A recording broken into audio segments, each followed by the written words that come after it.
গুনার কারণে জমিনে বৃষ্টি হয় না, গুনার কারণে রহমত আসে না, বরকত আসে না। তাওবা করো, আমি আল্লাহ ক্ষমা করব, তোমাদের জন্য বৃষ্টি নামায়া দেব। সুবহানাল্লাহ। নবীজির প্রতি আমরা আবারও দুরূদ শরীফ পড়ি সাল্লাল্লাহু আলাইহি ওয়াসাল্লাম। সম্মানিত মুআজ্জাজ মুসল্লিয়ানে কেরাম, দেখতে দেখতে একেবারেই রমজানের শেষ দশকে উপনীত হয়েছে। আজকের এই জুম্মা আমাদের রমজানের শেষ জুম্মা হতে পারে। যদি রোজা 30টা হয় তাহলে আগামী শনিবার অর্থাৎ একটা জুম্মা আমরা সামনে আরো পাবো। আর 29 রোজা হলে আগামী শুক্রবার হবে ঈদ উল ফিতর। সেই হিসাবে আজকের এই জুম্মা আমাদের এই রমজানের শেষ জুম্মা হতে পারে। অনেকেরই জীবনেরও শেষ জুম্মা এটা আজকে হতে পারে। তো রমজান মাস আল্লাহ আমাদেরকে দিয়েছিলেন, আমরা যাতে আমাদের অন্তরকে পরিচ্ছন্ন বানাতে পারি, তাকওয়ানা দিল আমরা যেন অর্জন করতে পারি, আমরা যেন আমাদের জিন্দেগীর গুনাহগুলোকে মুছাইয়া আমরা আমাদের কলবকে পরিষ্কার বানাতে পারি। অন্তরে যত ময়লা আছে এগুলো যেন আমরা ধুয়ে মুছে একেবারেই পরিচ্ছন্ন বানাতে পারি। এই জন্যই আল্লাহ আমাদেরকে রমজান দিয়েছে। তো রমজানের শেষ দশককে বিশেষভাবে আমরা জানি শেষ 10 দিন হলো জাহান্নাম থেকে, দোজখ হতে মুক্তির দিন বলে আমরা সবাই জানি।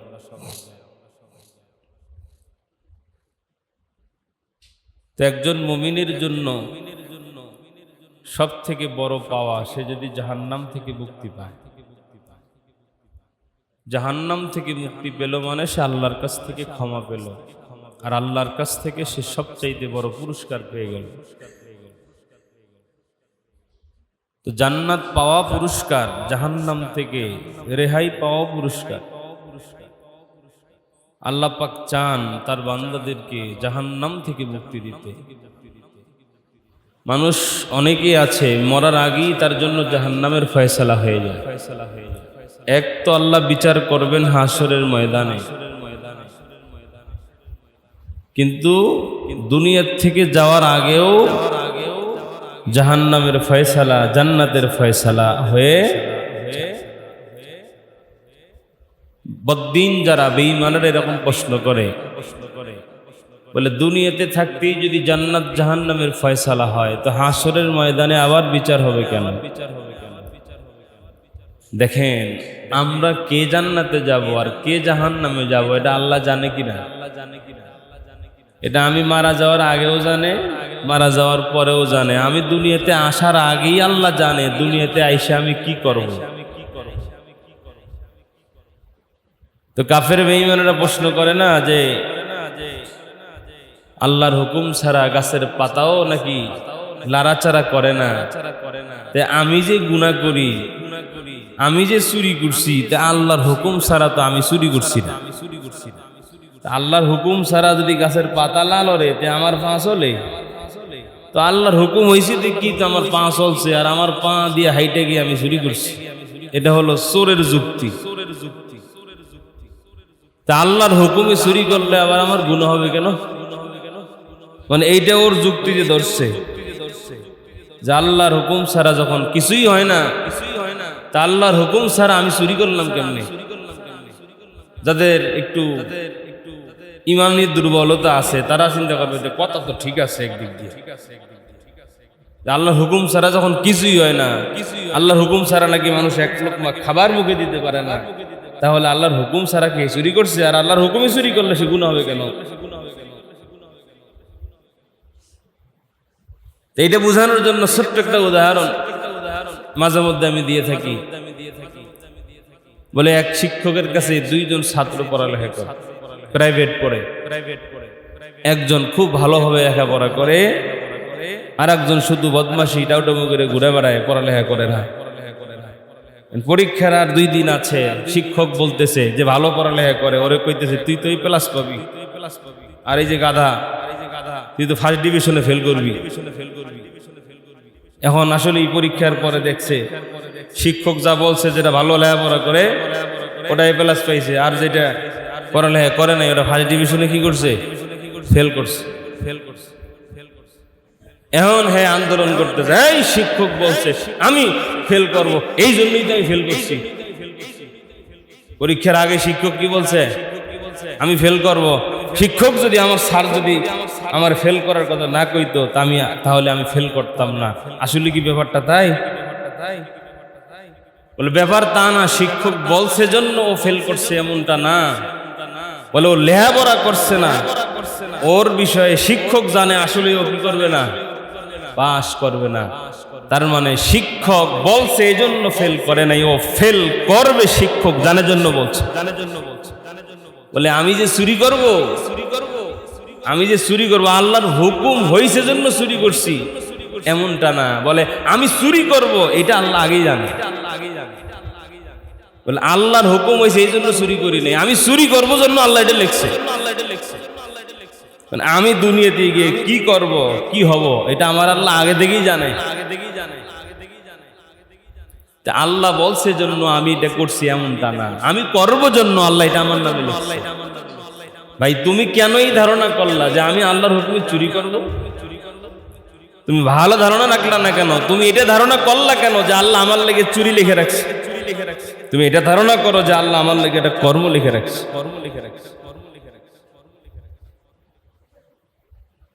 এই জন্য ভালো কাজ, খারাপ কাজ, মন্দ কাজ যেগুলো খারাপ এগুলো শয়তানের পক্ষ হতে আসে, ওয়াসওয়াসা হয়ে আসে। তো আমি যেটা বলতেছিলাম জান্নাত জাহান্নামের ফয়সালা, বলে ঠিক এটাও এরকমই। আমার আল্লাহ তো আগে থেকেই জানে। আরে হাসরের ময়দান তো দরকার ছিল না, বিচারের মাঠ কায়েম হওয়ারও তো দরকার ছিল না। আমি মারা যাওয়ার সাথেই তো আল্লাহ জানে যে এটা জান্নাতে যাবে না আমার এই বান্দা জাহান্নামে যাবে। আল্লাহ চাইলে তো ডাইরেক্ট কবর থেকে জান্নাতে ঢুকাই দিত, ডাইরেক্ট কবর থেকে জাহান্নামে দিয়ে দিতে পারত। ঠিক না? ঠিক বলে। বলে হাসরের ময়দান কায়েম হবে একমাত্র নবীর ইজ্জতের কারণে। বলেন সুবহানাল্লাহ, বলেন সুবহানাল্লাহ। আল্লাহ পাক রব্বুল আলামিন আমাদের সবার জন্য যেন দোজখ হতে মুক্তির পরোয়ানা, মুক্তির ফয়সালা লিখে রাখেন। বলি আমিন। নবীজি সাল্লাল্লাহু আলাইহি ওয়াসাল্লাম 4টা আমল রমজানে সবচেয়ে বেশি করতেন। কয়টা? 1 নম্বর কালেমা বেশি পড়তেন। কালেমা লা ইলাহা ইল্লাল্লাহু মুহাম্মাদুর রাসূলুল্লাহ। আরো কিছু কালেমা আছে, এগুলো পড়তেন। কিছু তাসবিহ বেশি বেশি পড়তেন। এক কথায় নবীজি তাসবিহ গুলো বেশি পড়তেন। এর মধ্যে একটা সবচেয়ে ওজনওয়ালা তাসবিহ সুবহানাল্লাহি ওয়া বিহামদিহি সুবহানাল্লাহিল আযীম। রমজান মাস সময় পাইছি পড়তে থাকি। 2 নম্বর রাসূল সাল্লাল্লাহু আলাইহি ওয়াসাল্লাম বেশি ইস্তিগফার করতেন। আস্তাগফিরুল্লাহ রাব্বি মিন কুল্লি যামবিন ওয়া আতুবু ইলাইহি লা হাওলা ওয়ালা কুওয়াতা ইল্লা বিল্লাহিল আলিয়্যিল আযীম। সবচেয়ে ছোট হলো আস্তাগফিরুল্লাহ, এতটুকু কম পক্ষে পড়া। নবীজি সাল্লাল্লাহু আলাইহি ওয়াসাল্লাম ইস্তিগফার করতেন, আল্লাহর কাছে ক্ষমা চাইতেন। কেন? নবীজি তো নিষ্পাপ মাসুম ছিলেন, এতে কোনো সন্দেহ নাই। তাহলে রাসূল কেন আল্লাহর কাছে ক্ষমা চাইতেন? রাসূল কেন আল্লাহর কাছে ক্ষমা চাইতেন? বলে আমার আল্লাহর কাছে আমার নবীও শুকরগুজার বান্দা হতে চেয়েছেন। সুবহানাল্লাহ, সুবহানাল্লাহ।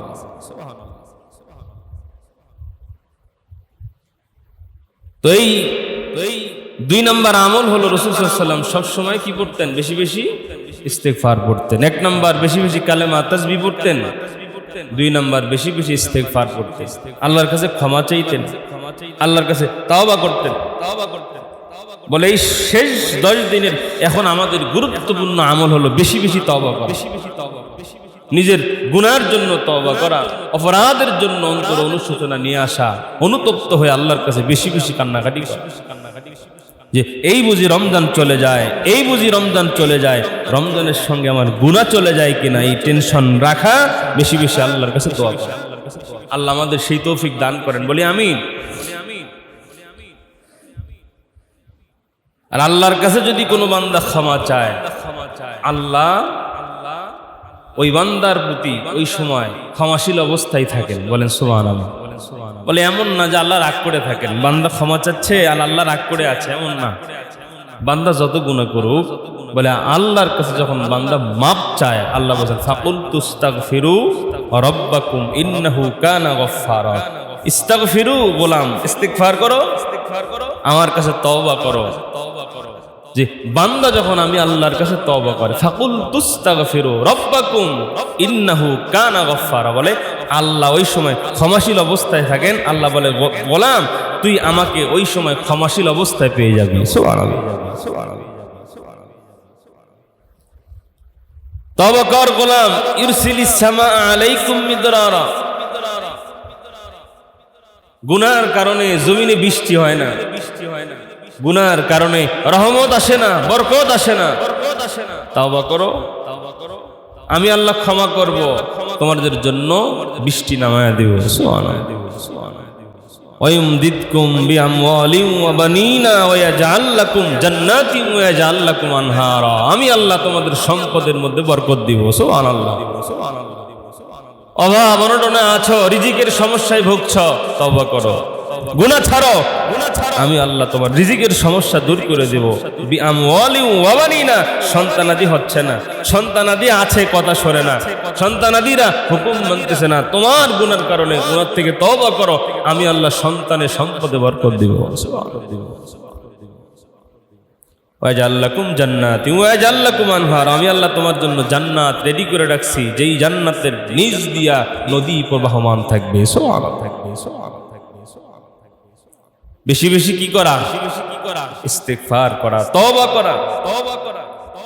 তওবা ছাড়া আল্লাহর প্রিয় হওয়া যায় না।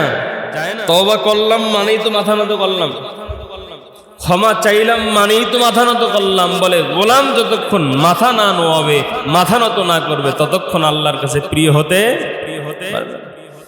পৃথিবীতেই, দুনিয়াতেই তো একজন মানুষ আর একজনের কাছে যখন মাথা নত করে, তখন সে কি হয়? ক্ষমা পায়, অনুগ্রহ পায়, দয়া পায় আরেকজনের কাছ থেকে। সন্তান মায়ের কাছে ক্ষমা চাইলে মায়ের ভালোবাসা সন্তানের প্রতি বেড়ে যায়। ছোট ভাই বড় ভাইয়ের কাছে নত হইলে বড় ভাইয়ের ভালোবাসা আরো বেড়ে যায়। বলে ঈদ মার্কেটের জন্য 1000 দিত, একটু মাথাটা নোয়াইছে 2000 দিয়ে দিছে, ঠিক না? ঠিক।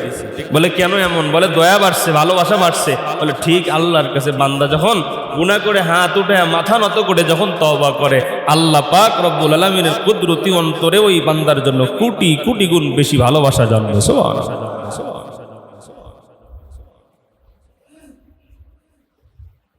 আর এই রমজানে সবচেয়ে বেশি বেশি চাওয়া আল্লাহর কাছে ক্ষমা চাওয়া।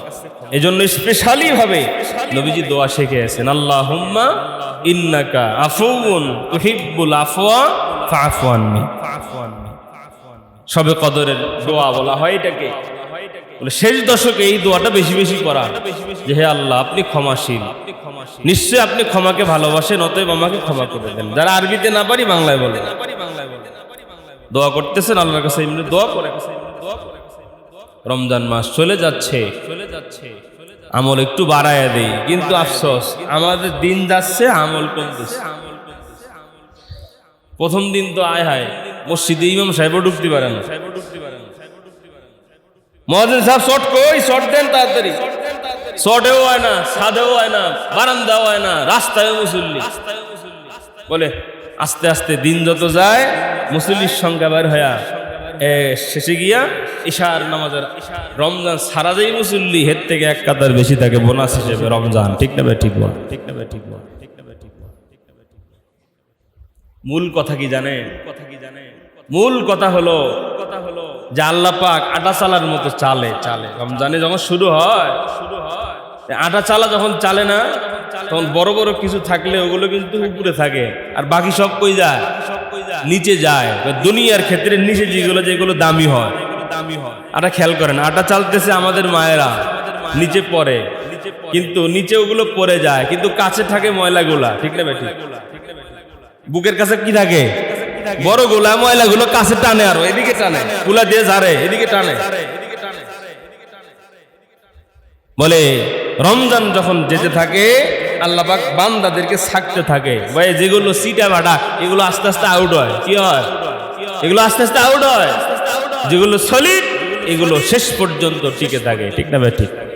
এই যে মায়ের গর্ভে স্পাম, নাপাক পানি থেকে কত কোটি কোটি শুক্রাণু থাকে, বলে এখান থেকে একজন দুইজন সর্বোচ্চ, এরপরে দুই বিভিন্ন দেশে বিভিন্ন রকম থাকে, বলে একটা এটা যুদ্ধ করে, যুদ্ধ কোটি কোটি শুক্রাণুর মধ্যে হতে আল্লাহ একটাকে যাচাই বাছাই কইরা ওটাকে পৃথিবীতে আগমন করা। কোটি কোটি এক করে নাপাক পানির মধ্যে শুক্রাণু, কোটি কোটি জীবন থাকে। বলে যুদ্ধ করে, যুদ্ধ করতে করতে একটা ওখান থেকে, বলে আমার আল্লাহ এই রমজানে ওইভাবে বান্দাদেরকে ছাকতে থাকেন, বাছাই করতে থাকেন। ওই যে বলে না হাদিসে, আমি বয়ান করছি কত জুম্মায়, যে আমার আল্লাহ রমজানের শেষ রাত্রে কি করে বান্দার জন্য জান্নাতের ফয়সালা করেন। রমজানের শেষ রাত্রে কেন? বলে আমার আল্লাহ এই জাস্টিফাই করতেছেন, পুরা মাস বাজাইতেছেন, বাজায় দেখতেছেন আমার গোলাম কেমনে চলে। আল্লাহ দেখেন না, আমার বান্দা তো নামাজ পড়তেছে, আমার বান্দা তো জিকির করতেছে, আমার বান্দা কোরআন তেলাওয়াত ছাড়ছে না, আমার বান্দা তো গুনাহ করছে না, রমজানের রোজা ছাড়ছে না, আমার বান্দা তাওবা ইস্তিগফার করা বাদ দিচ্ছে না। শেষ রমজানেও যখন বান্দা আল্লাহর কাছে, যখন শেষ তারাবিটা পইরা, শেষ তাহাজ্জুদটা পইরা আল্লাহর কাছে হাত তুলে বলে, মালিক এই বুঝি রমজান আজকেই শেষ হয়, আল্লাহ তুমি কি আমাকে ক্ষমা করছো? মালিক আমি তো একটা মাস তোমাকে ডাকছি, তোমার কুদরতি কদমে একটা মাস সেজদা দিছি, আল্লাহ তুমি কি আমাকে ক্ষমা করছো? মালিক আমি জানি না। আল্লাহ রমজান শেষ হয়, তুমি যদি আমাকে ক্ষমা না করো আমি কার কাছে যাবো? আল্লাহ দাও না আমাকে ক্ষমা করে। আল্লাহ বলে আমি তো ঘোষণা দিয়েছি আমি রমজানের শেষ দশকে তোকে মাফ করে জান্নাত দিব, তোর জন্যই তো আমি আল্লাহ এই ফজিলত দিয়ে রাখছি, আমি আল্লাহ মাফ করে জান্নাত দিয়ে দিচ্ছি। বেশি বেশি ইস্তিগফার করা, বেশি বেশি তওবা করা, আল্লাহর কাছে রমজান মাস চলে যাচ্ছে। আল্লাহ পাক আমাদেরকে যেন মাফ করে দেন, বলেন আমিন। ইয়া আইয়ুহাল্লাযীনা আমানু কু আনফুসাকুম, আল্লাহ বলেন ঈমানদারেরা জাহান্নাম থেকে বাঁচো, জাহান্নাম থেকে বাঁচো। বলে জাহান্নামের আগুন সহ্য করতে পারবো না। দুনিয়ার সামান্য আগুনের তাপ, একটা ম্যাচ দিয়া কয়েল জ্বালাইতে গেছেন, একটু আঁচ লাগছে, সাথে সাথে জিহ্বার মুখের মধ্যে লোক ঢুকায়, আঙ্গুল ঢুকায় দিচ্ছে। সামান্য একটা আগুনের আঁচ সহ্য করতে পারি না। বলে দুনিয়ার আগুন এটা তো কিছুই না। বলে দুনিয়ার আগুন যখন শরীরে লাগে, আগে চামড়া পুড়ে, এরপরে গোস্ত পুড়ে, এরপরে হাড্ডি পুড়ে, বলে জাহান্নামে যখন যাবে বলে আগে হাড্ডিগুলো গলে যাবে, এরপরে গোস্ত, এরপরে চামড়া, বলে ভিতর থেকে জ্বলা শুরু হবে। মাঝে মধ্যে দেখবেন বুকে জ্বালাপড়া করে, কিন্তু উপরে জ্বলে না, ভিতরে জ্বলে। গ্যাস্ট্রিকের বেশি সমস্যা হলে বলে উপরে সমস্যা নাই, কিন্তু ভিতরে জ্বলতেছে, সহ্য করতে পারছে না। বলে হাড্ডিগুলো আগে আগে ওখান থেকে গলা শুরু হবে জাহান্নামের আগুন তাপে। বলে এই জাহান্নামের আগুন আল্লাহ জানে, খলিকাল ইনসানু দাঈফা, আমি আমার বান্দাকে সবচাইতে দুর্বল করে বানাইছি। পৃথিবীতে সবচাইতে দুর্বল করে আল্লাহ কি বানাইছেন? মানুষ। আমরা তো বিশাল কিছু মনে করি। আল্লাহ বলে তোর কি এর দাম আছে? তুই যেই নাপাক পানির থেকে তৈরি, তুই নিজে ওই পানি দেখলে ঘৃণা করে। ওই নাপাক পানির থেকে তোরা আমি বানাইছি, কি এর বড়াই করো? আজকে সামান্য দুনিয়াতে, সামান্য জিন্দেগি, সামান্য হায়াত, সামান্য সম্পদ, সামান্য ক্ষমতা পাইয়া আমরা নিজেকে কত কি মনে করছি, কি বাহাদুরি করছি। আল্লাহ বলে যতই বাহাদুরি করো, ওই যে উদাহরণ দিছিলাম পুষ্কুনির বড় মাছটা যতই ছোটাছুটি করুক, একদিন না একদিন মালিকের জালে তাকে ধরা পড়তেই হবে, ঠিক না? বলে আমরা যতই কিছু মনে করি না কেন, যতই বাহাদুরি করি না কেন, আল্লাহ তাআলার কাছে আমাদেরকে একদিন ফিরে যেতেই হবে।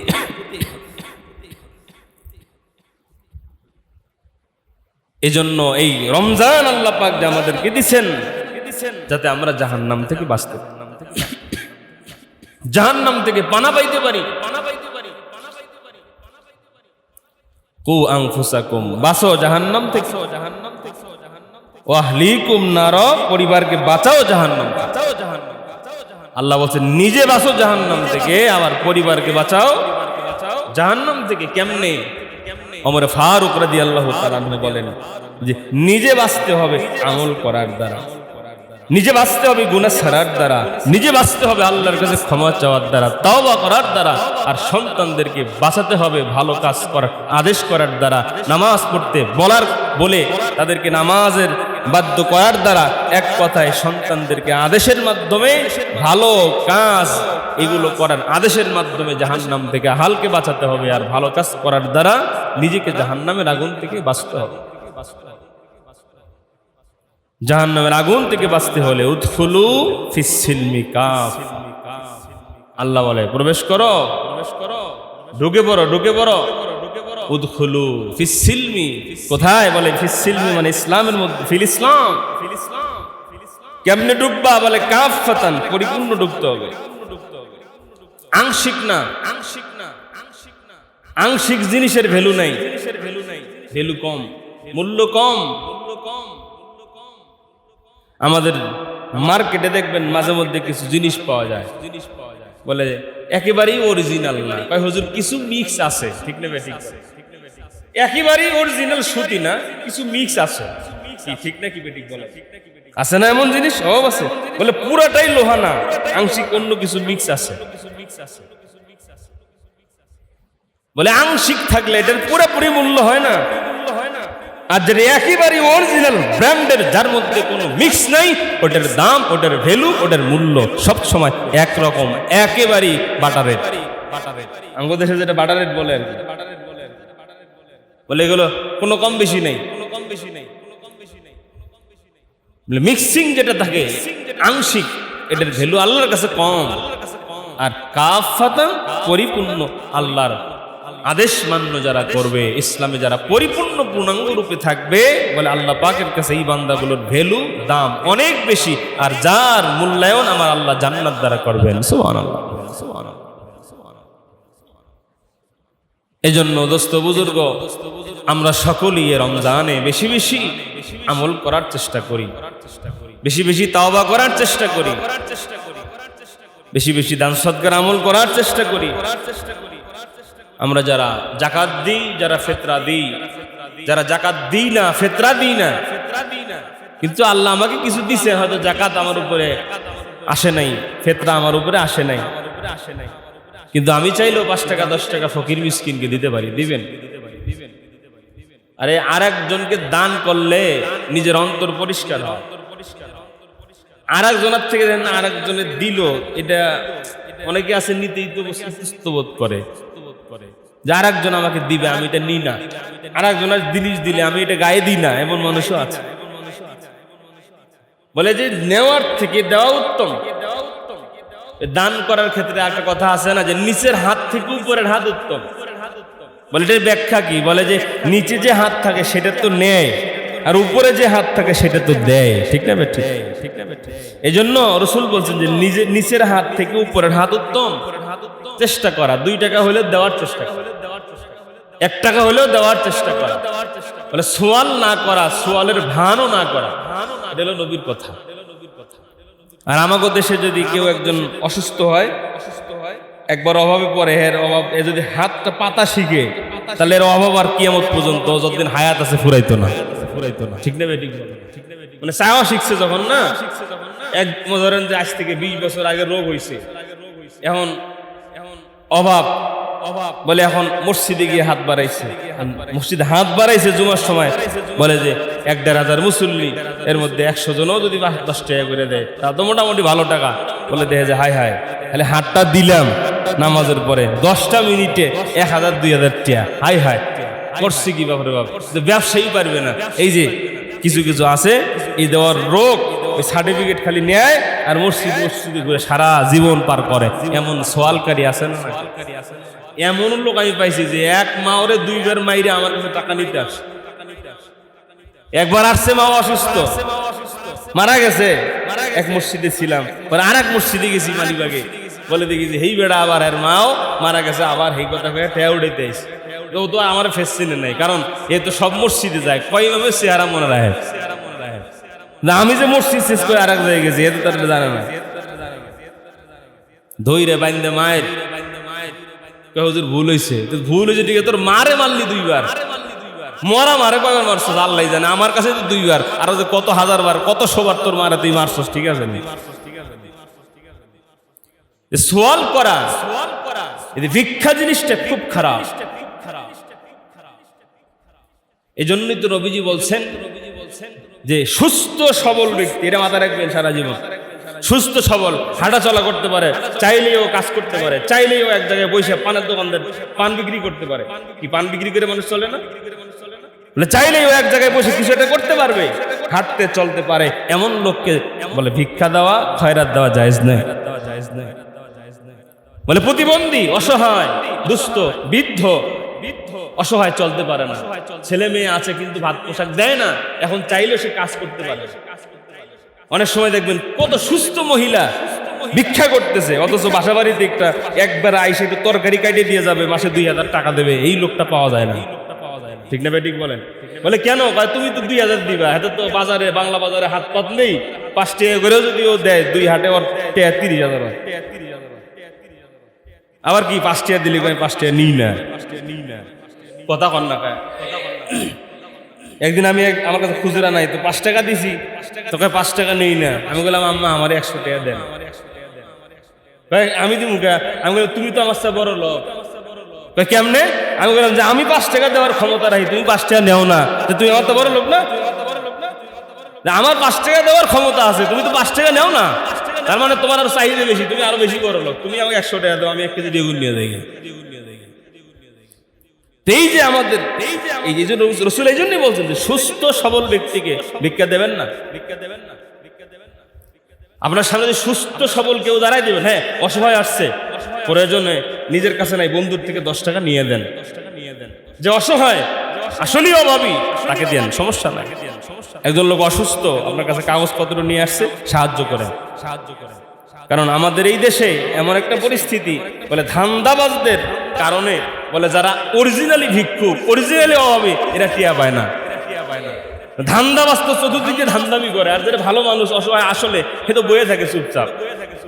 যে আসলেই নিরহ ওই এক জায়গায় চুপচাপ থাকে, আর যেটা ধান্দাবাজ ওটার তো মানে কোনো লজ্জা নেই, শরম নেই, ওর যা মন চায় সব করতে পারে। আর যেটা আসলেই অসহায় নিরহ, ও চাইলেই ধাক্কা মারতে পারে না আরেকজনকে, চাইলেই উচ্ছৃঙ্খলা করতে পারে না, ও চুপচাপ একদম বসে থাকে। যা আদেই দিক। তো রমজান মাস, কথায় কথা আসলো তাই বললাম, রমজান মাস দান সদকার আমল বেশি বেশি করা। তো নবীজি সাল্লাল্লাহু আলাইহি সাল্লাম 4টা কাজ বেশি করতেন। 1 নাম্বার বেশি বেশি কালেমা ইস্তিগফার, কালেমা তাসবিহগুলো পড়তেন। 2 নাম্বার ইস্তিগফার।